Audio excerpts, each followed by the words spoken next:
Hello from the Texas Healthcare Trustees. My name is Amy Eskew. I'm President and CEO of THT, and I am so happy to be joined today by Cesar Lopez, Associate General Counsel for the Texas Hospital Association. You may remember we did this in the last session, but this is a series of bite-sized education that'll be a monthly summary of the insights and activities that are occurring at the 88th State Legislature session. And Cesar will provide us with some takeaways for board members and hospital leaders about proposals, bills, and other important activities from the state capitol that should be on your radar.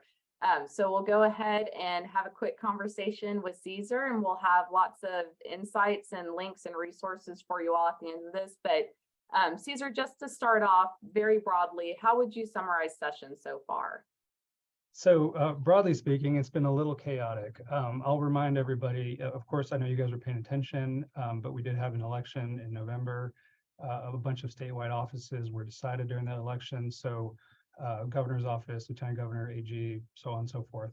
And I think as a result of that election and the margin by which a lot of those folks won their particular races, folks at the legislature, and I'm not just talking about the governor, not just talking about the lieutenant governor, AG, I'm talking about everybody, sort of feels like they have the ability to push certain issues and not push other issues. And so about a week or two after the election, so mid-November, is actually the first date where legislators can start to file bills ahead of the January 10th actual start of the session.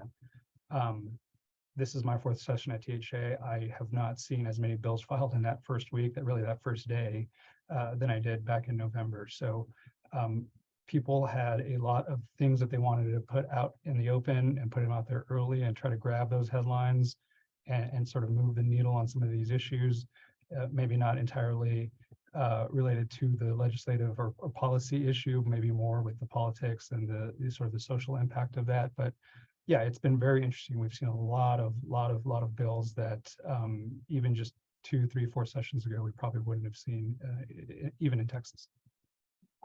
Do you have a rough estimate about how many bills THA is currently tracking? So we normally track in I think the 7,000 to 8,000 range. I suspect we're going to hit that, if not surpass it. I may be off on that number now that I'm really thinking about it.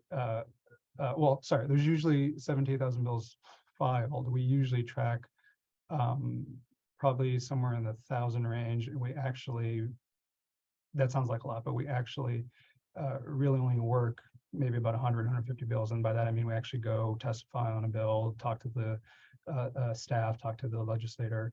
The other sort of bucket of bills that we track are just bills that we need to keep an eye on to make sure they don't turn into bad bills. So I give the classic example, my first session here at THA, there was a bill concerning firearms at amusement parks, which I read it and I said, well, this clearly doesn't apply to hospitals. We don't need to worry about it. And I was quickly corrected.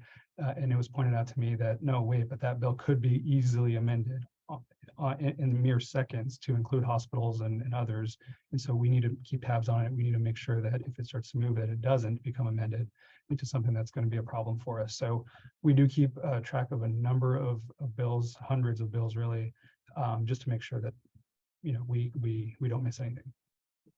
So sort of in that same vein, can you talk a little bit about some of the challenging issues or bills that you've seen so far that could significantly impact hospitals?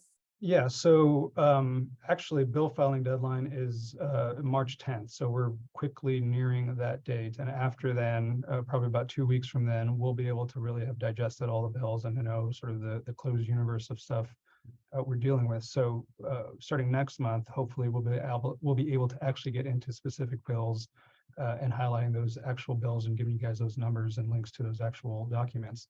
But a couple of things that we know we're concerned about, at least as we sit here today. One, taking it a little bit out of the legislature, we know that the public health emergency, at least on the federal level, is going to terminate on May 11th. We've been given notice by the feds that that's coming, and we're sort of making sure that we're able to make that transition and live in sort of the new, you know, the forthcoming reality where we're not going to be able to rely on those waivers and some of those flexibilities that we had pursuant to the COVID PHE public health emergency. We still don't have any indication that the state PHE public health emergency is going to go away. We have been told that we should expect about 60 days notice from the governor's office if he does decide not to renew. We haven't heard that yet, so we're assuming we're going to be okay there. But just notice to to all the members out there that if you are relying on any of those federal waivers, they're going to go away in about 2 months at the beginning of May. So please reach out to us. Let us know if there's any issues there. But we're dealing with going back to the legislature. We've been dealing with again, a broad range of issues. So staffing, we know that staffing is an issue, especially post-pandemic. It's not going to be all gloom and doom. I can sit here and tell you all that we've been able to really make a lot of headway with the legislators on this issue. I think a lot of folks really understand that this is a major a problem, a very serious problem. And we've been able to work with a number of folks to try to move the needle on that issue in the positive sense. Behavioral health continues to be an issue. This is something that I know we talked about last session during these calls. We continue to make progress there as well. But we're also seeing things, again, post-pandemic, sort of the backlash to all of the mandates and all the things that we had to do. So think about restrictions on visitation, masking, vaccine mandates, things like that, where there's a lot of folks, again, going back to this sort of supposed mandate, if you want to call it that, or whatever mandate that may have come after the election. We're starting to see a lot of bills that would tend to favor patients in the healthcare setting. So patients can come in and they're entitled to certain rights, maybe even a Bill of Rights that's posted that allows them to have more control over their treatment, more control over their providers. It may be something as simple as, you need to tell me if it's an MD treating me or some sort of physician extender, a PA, something like that. And the patient may be able to insist that I only want to be seen by an MD and no one else. All the way to, I'm bringing in ivermectin or some other, medication and essentially forcing the hospital or somebody within the hospital to provide that medication to the patient. So it's the whole range of those issues, and we're starting to see a lot of those. We have no indication, again, going back to maybe some positive news, we have no indication that we're going to have any sort of funding shortfall. We think we're going to be fine there. But again, the budget will be figured out here shortly. Again, we will report out to you guys on that. Another thing that I know I spoke with this group about 2 years ago during the last session has to do with end of life. And that's a big issue that I've worked on in my 6 or 7 years here at THA.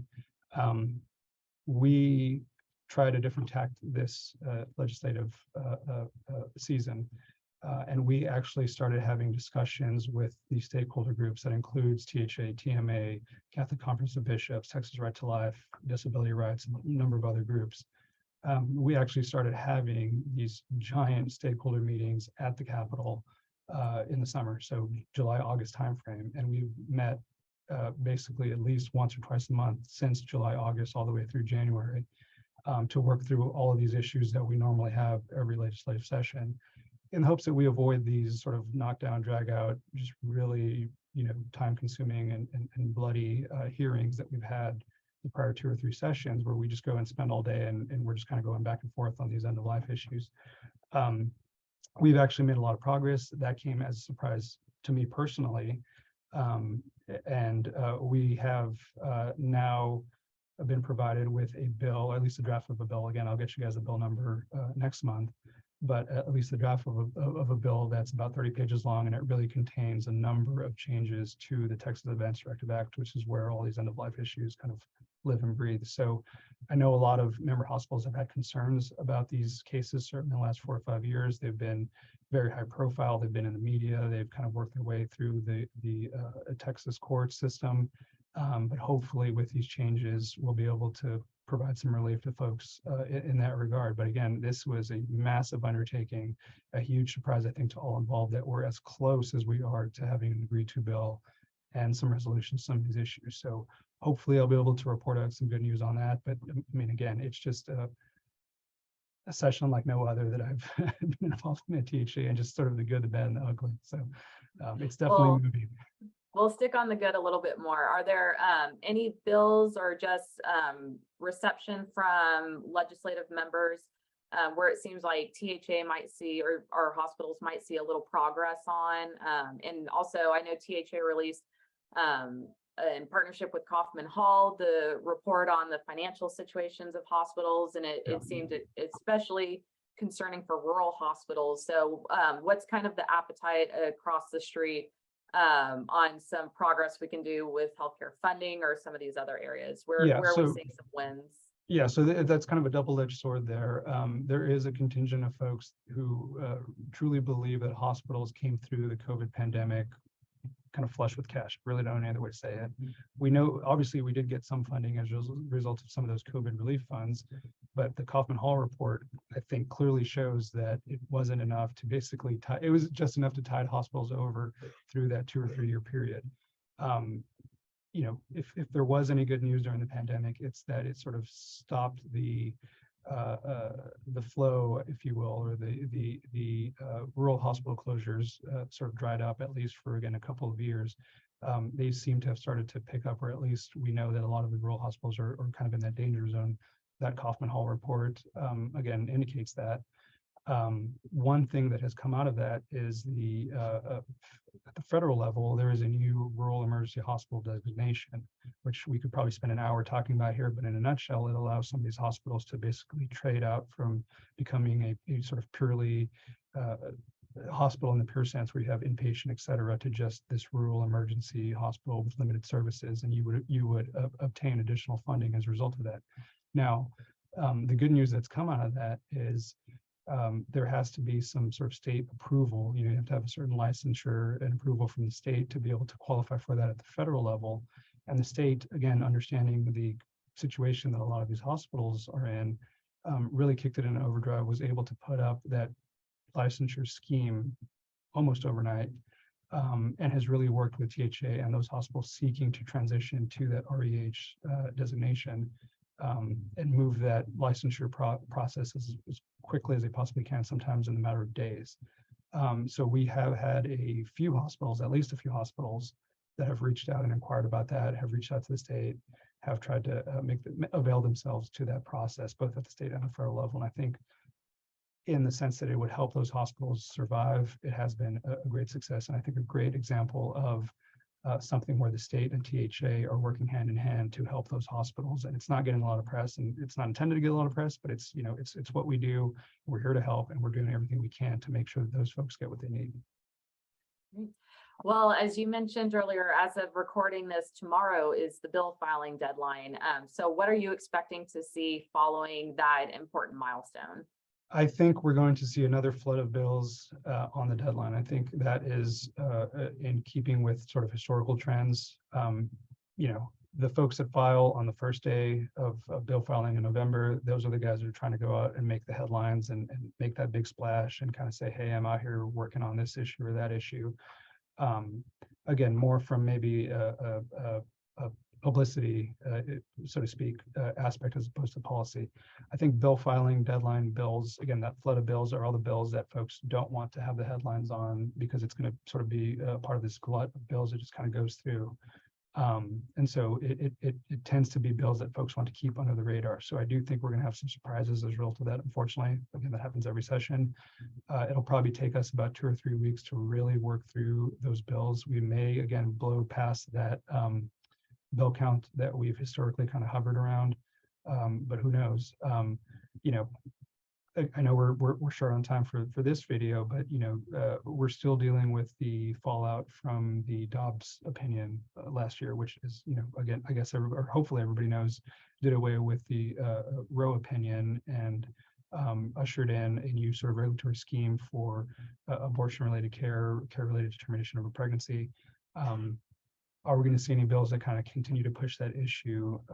Who knows? We haven't really seen a ton of bills out there that we see as problematic in the sense that I don't think anyone that has the ability to pass a bill in that space is going to do anything up, down, left, or right, or otherwise. They're just going to let it be. The folks that are trying to help, I think ultimately don't have the ability to have a bill that gets to the finish line, if that makes sense. But who knows? There could be something filed today. It could be something filed on the filing deadline that really tries to move the needle one way or another and may have some weight behind it. So yeah, hopefully when we come back in a month, we'll have a little more information on that, and I'll be able to really point out some bills that we either see that are great and we want to get some support on, or very bad and we want to make sure that folks are out there doing what they can to help stop those bills or stop those issues from moving forward. And then one more sort of quick fire question. So prior to the session, there was sort of conflicting reporting about the legislature maybe taking up Medicaid expansion again, but in a different iteration. What have you heard about that? Yeah, I mean, that's a constant, I think. There's always a pretty good contingency in the minority at the Capitol that really want to push for that. And they seem to think that every session is going to be the session where we actually get it moving. There's all kinds of tricks and stuff that the state of Texas has done to sort of get some of that funding without calling it Medicaid expansion and fund some of those programs. So there's always some new scheme out there. There's always some way to sort of bridge the gap. Again, I don't know that it's ever going to be as good as that full expansion, but I don't see that happening this session. Now, if there's some other great idea out there, we're all for it, I'm sure. But again, that's another issue. Yeah, that if members really are having concerns with, like, hey, we're losing this funding, we're losing that funding, please reach out to us. Please let us know. You guys are our eyes and ears, and if you don't inform us that it's happening, oftentimes we don't know that it is happening. So all information is good information, and if we can help you guys, we certainly will. Great. Well, Caesar, I greatly appreciate you taking some time. I know you've been extremely busy, and it sounds like it's not going to let up anytime soon. For our audience, for all things healthcare, politics, legislature, regulatory, please visit THA.org for more information and a lot of great resources on that. For all your healthcare governance resources and topics, visit THT.org. And Caesar, look forward to talking with you next month. Yeah, thank you so good much. to be back with you all and looking forward to it. Thank you.